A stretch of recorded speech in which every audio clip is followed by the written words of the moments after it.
Il premier Mario Draghi ha annunciato una stretta sui vaccini con l'obbligo vaccinale nel mirino del governo e dal Veneto le risposte non si fanno attendere. Anche questo dibattito è un po' il segno dei tempi, no? Obbligatorietà, volontarietà, diciamolo fino in fondo.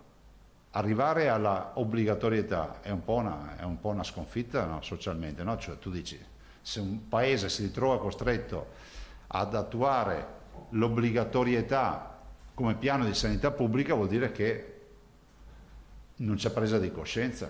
Zaia ricorda come il Veneto abbia impostato fin da subito la comunicazione della campagna vaccinale sul tema della volontarietà e sull'appello al buonsenso, con risultati che sono sotto gli occhi di tutti.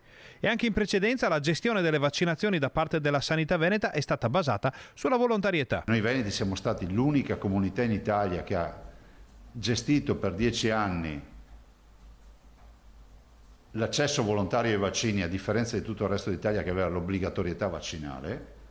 Abbiamo visto che nonostante l'introduzione dell'obbligo vaccinale c'è ancora chi comunque non lo fa fare ai propri figli il vaccino.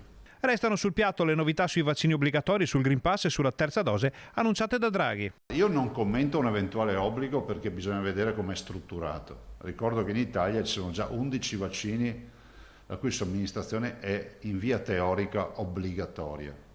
Dico in via teorica perché poi c'è chi non se li fa e continuano a farseli.